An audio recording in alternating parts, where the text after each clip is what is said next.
Well, let me start out. I joined the military in July the 17th, or July the 18th, I guess it was, of 1966. Before that, I extended 2 years at TCU on a baseball scholarship. Probably like a lot of people back then, the old grades got bad that second semester, and believe it or not, they had a song out back then. Barry McGuire, I think, did it, called the Green Beret song. Y'all remember that probably. And boy, it was a real patriotic song for us back then. I just couldn't hardly wait to join the United States Marines. Fortunately or unfortunately for me, my dad was a Marine back in World War II and got shot up pretty bad. Got hit by a kamikaze thing on a ship when they were going overseas, and a bunch of people died. And he didn't want me to join the Marines, so he taught me to join the Air Force. So I did that, and that was a 4-year stint, so I didn't get out until a year later. I think it was July the 17th of 1970. Did my basic training. At the time, I was telling you guys earlier, they had an outbreak of spinal meningitis at Lackland Air Force Base in San Antonio, and they'd pretty much closed it down at the time. And I think I was one of the first groups to go basic training in Amarillo. We went up there, and barracks were all dirty and everything. We had to do a lot of cleaning up, and I think I spent about 10 weeks up there. Just a little side story, I probably saw more people die in basic training right off the bat than I probably saw in Vietnam.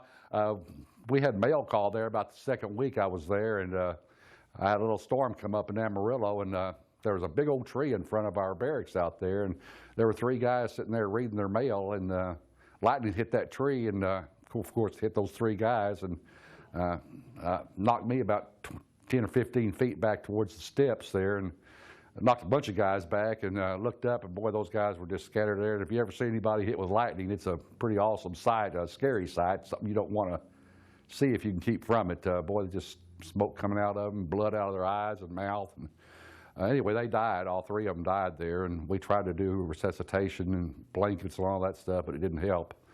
A few days after that, we were out running a couple of miles on the track out there, and another guy died of a heart attack. Guy from Hawaii. He was only 18 years old.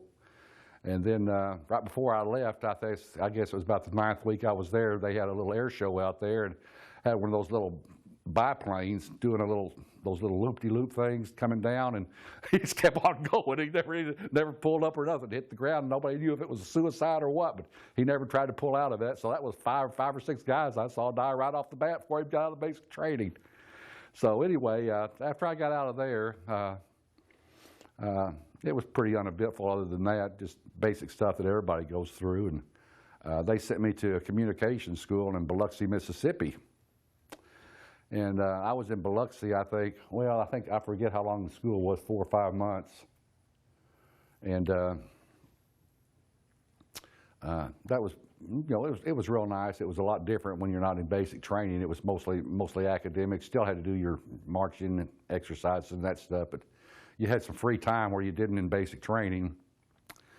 Anyway, I got out of there, and they didn't have any orders for me, so I stayed about another couple of months in Biloxi and got me an old 57 Chevrolet and kind of ran a little taxi service to New Orleans. Guys are getting out of there, so I'd make $5 a shot driving people to New Orleans, and I'd have a car full of them. I'd stay there over the weekend if they'd give me leave, and I had some pretty good times back then. But anyway, after that, I think in, probably about January or February of 67, I was transferred to McClellan Air Force Base in California. I graduated in Biloxi as communications, and when I got out of there, they put me into airborne communications. So the last few months, to backtrack a little bit, I was airborne communications, which was a little different than your normal ground stuff, and I do navigational aids and all that stuff. And when I got out to Biloxi, Mississippi, I was transferred to what they called airborne early warning, which was basically like the Coast Guard, except you were airborne. You protected the coast. We had, I don't know if y'all remember those planes with the big domes on the top and the bottom of them. And they had, I was part of the flight crew. I was communications. Then you had about 17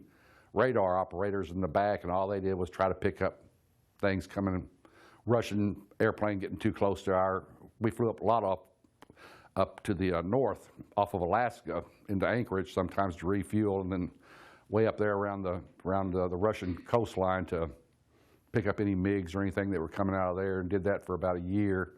I think it was in March. I was there probably January or February of '67. In March, end of March of '68, I got my orders to Vietnam. I went